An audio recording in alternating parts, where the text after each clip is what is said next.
Fellow Ghanaians, good evening.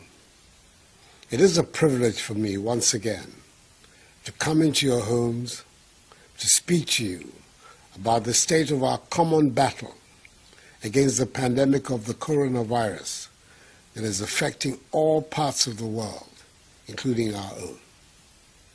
Exactly a week ago, I announced the lifting of restrictions on movement of persons resident in Accra, Kumasi, Tema, and Kaswa. I did so on the basis of the data and science, as well as on a careful analysis of the impact of the restrictions on several sectors of our population, especially our informal workers, who need to have a day out in order to provide for themselves and their families, the poor and the vulnerable. Since I last spoke to you, we have completed the analysis of another 32,031 samples, bringing the number of tests from 68,591 to 100,622. From this pool, the total number of confirmed infections has gone up from 1,042 to 1,550. Our recoveries are now 155 and deaths 11. The 2 new cases of death, like the other 9, are all of persons with underlying health issues, what the doctors call comorbidity. The positivity rate, i.e. the rate of infection from those sampled, continues to remain constant at 1.5%. 6 persons are critically ill, and the remaining 1,378 have mild or no symptoms at all and are responding to treatment. Of the 508 new confirmed cases, 465 are from the Greater Accra metropolitan area, 10 from Kaswa and the Central region, 7 from the Ashanti region, 6 in the Eastern region, 2 in the Northern region, 1 in Western North, and 17 from the Oti region.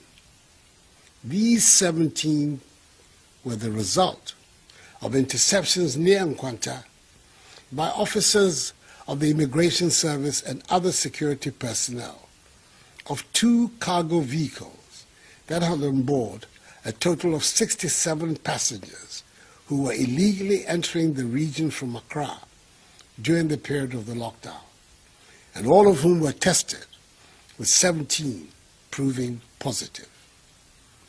We are still very much in uncharted territory, and clearly we still have some way to go towards ridding ourselves of the virus.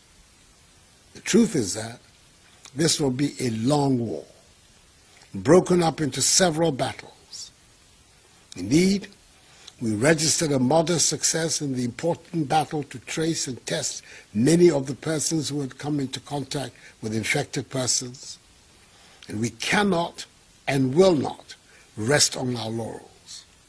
We will not let our guard down as the fight against this virus has to progress.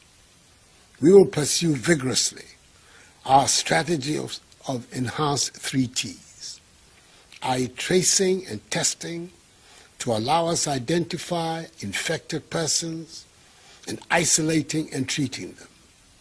It is the surest way to root out the virus.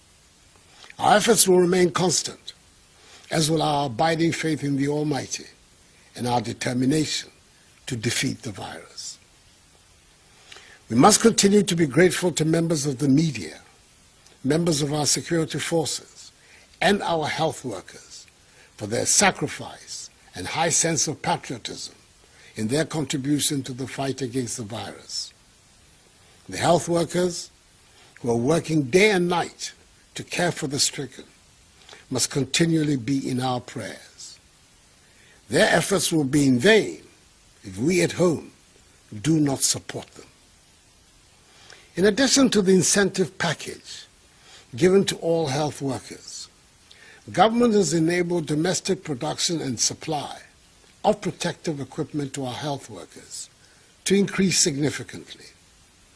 We have received in recent days 905,031 nose masks, 31,630 medical scrubs, 31,472 gowns, 46,870 head covers, and 83,595 face masks. We're also grateful for yesterday's gift of medical supplies from the government of the United States of America to help boost our testing capacity. The latest assistance we have received from a friendly foreign nation. So let us, on our part, continue to protect further our health workers by practicing social distancing, washing our hands with soap under running water, refraining from shaking hands, and yes, wearing our masks whenever we leave our homes. I'm happy to note that the hard-working Minister for Health, the Honorable Kwaku Agyeman-Manu, Member of Parliament for Doma Central, has, as of yesterday, the 25th of April 2020, issued directives to guide the production and mandatory wearing of face masks. We should all familiarize ourselves with them and apply them as the regional coordinating councils of the Greater Accra, Ashanti, and Central regions are demanding of their residents. Together, all these protocols will prove effective in helping each one of us to avoid contracting the virus.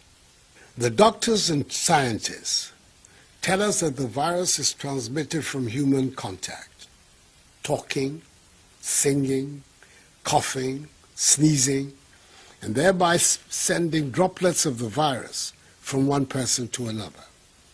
That is why each one of us must strictly adhere to these directives.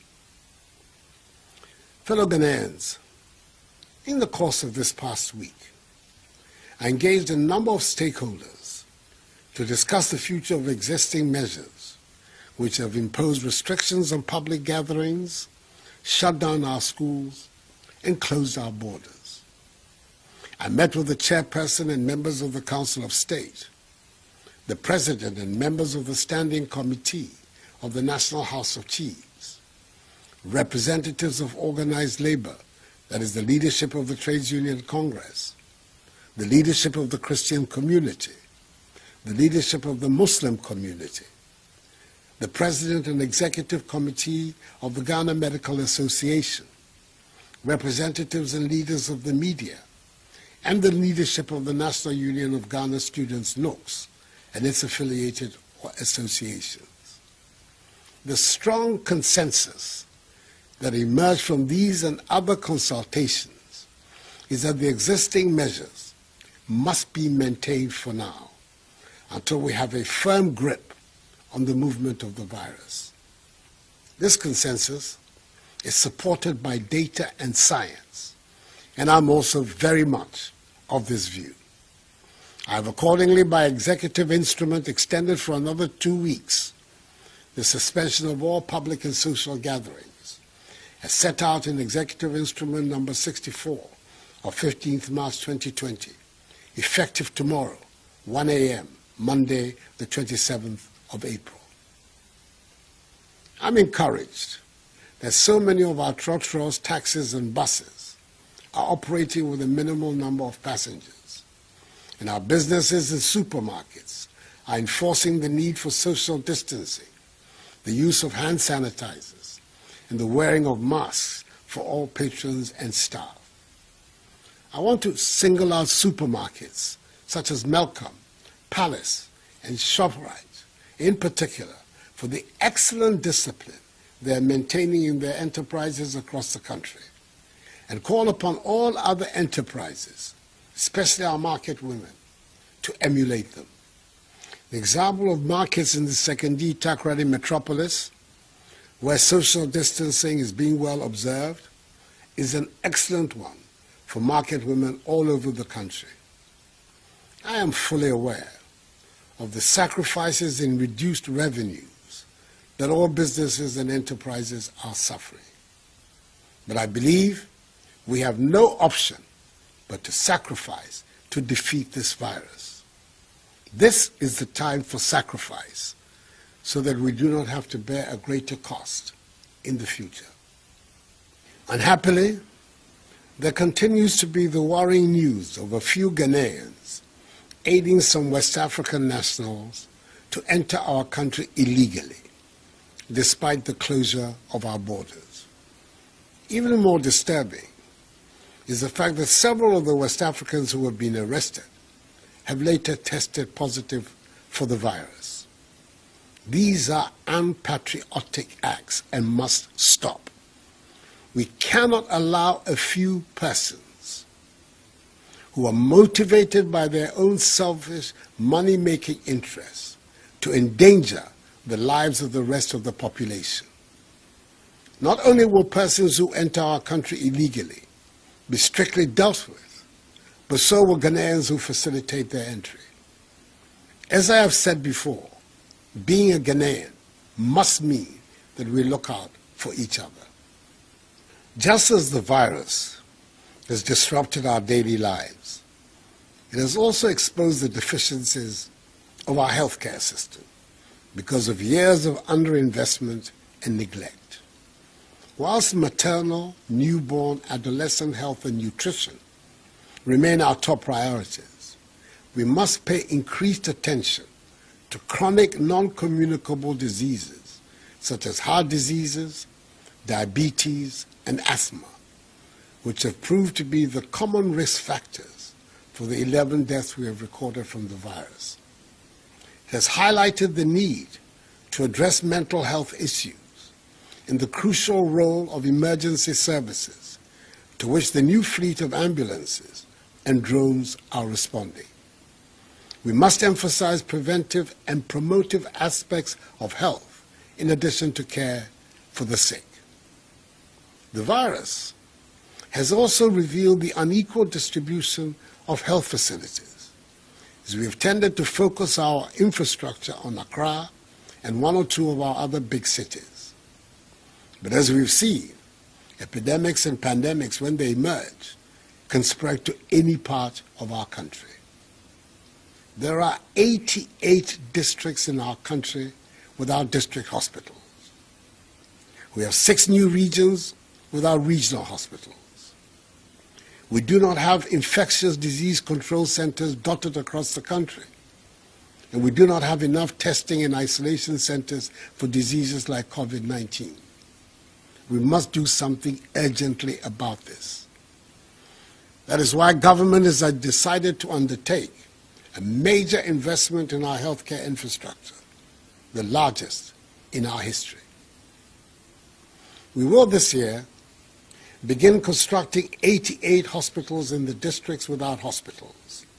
It will mean 10 in Ashanti, 9 in Volta, 9 in Central, 8 in Eastern, 7 in Greater Accra, 7 in Upper East, 5 in Northern, 5 in Oti, 5 in Upper West, 5 in Bono, 4 in Western North, 4 in Western, 3 in Ahafo, 3 in Savannah, 2 in Bono East, and 2 in Northeast regions.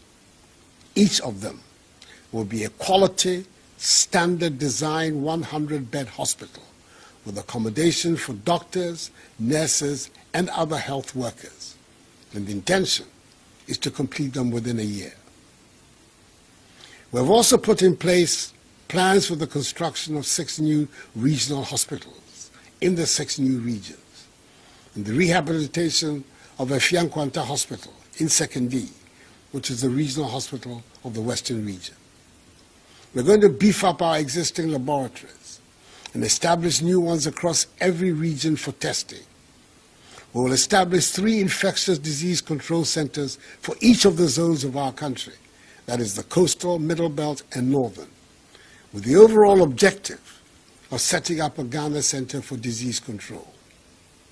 The recent tragic CSM outbreak, with over 40 deaths, has reaffirmed the need for ready access to such infectious disease control centers, even though in our time, nobody should die of the disease. Early reporting is what is required, and I implore everybody to heed this call. We shall make these investments in our healthcare system not because it is going to be easy, but because it is self-evidently necessary to serve the needs of 21st century Ghana. The three development authorities, the Zongo Development Fund, and metropolitan, municipal, and district assemblies will be tasked to place health infrastructure amongst their highest priorities in the coming years. Soon, at the appropriate time, the exact volume of investment required will be duly and transparently laid out for public scrutiny and action. It is obvious that side by side with the investment in the physical infrastructure of our public health system, we will have to intensify our policies for the growth of our domestic pharmaceutical industry so that we can generate our own medicines and medical supplies and products, which should no longer be dependent on foreign imports. Further, the National Health Insurance Scheme is currently in a stronger position as a result of the significant reduction in our standing arrears. It is my hope and expectation that this expanded and empowered public health system will be the most enduring legacy of the pandemic. Universal health coverage in Ghana will then become real and meaningful, for every Ghanaian deserves good health and good health care. Fellow Ghanaians, just as the Christian celebration of Easter was severely affected by the virus, resulting in the cancellation of the usual activities associated with Easter, the holy month of Ramadan has not been spared either. It is my understanding that in the time of the Prophet Muhammad, sallallahu alaihi wasallam, any time there was heavy rain, he admonished the faithful through the azan to stay in their houses and pray rather than going to the mosques. In Bukhari's collection of the Hadith, Book 13, Hadith number 24, Ibn Sirin reports that Ibn Abbas said to his muezzin, and I quote, "After saying, 'I testify that Muhammad is Allah's messenger,' do not say, 'Come for the prayer,' but say, 'Pray in your houses.' It was done by one much better than I, that is, the Prophet." Through analogical deduction, Muslim scholars agree that rain represented danger, and therefore the prescription for Muslims to stay at home and pray in times of heavy rain is applicable to all life-threatening situations. I thus call on all Muslims to heed this prophetic admonishment, to pray at home, so we can protect ourselves from the danger of COVID-19. This is in line with the counsel of the wise, devout Muslim scholar, the chief imam, Sheikh Dr. Usman Nuhu Sharabutu. I wish all Muslims Ramadan Mubarak. In this period, let me state once again that the virus is the enemy and not one another. We must be resolute in our unity to defeat this invisible enemy. No country on earth has been spared the ravages of this virus. And my single-minded goal is how to steer the country out of this crisis, protect our population from the virus, and see to the rebuilding of our economy. Nothing else matters for me. Fellow Ghanaians, we must now begin to lift our heads above the parapet and look at our future with courage and hope. I shall be outlining shortly the path for bringing the restrictive measures systematically to an end and defining the basket of measures for the revival and growth of our national economy.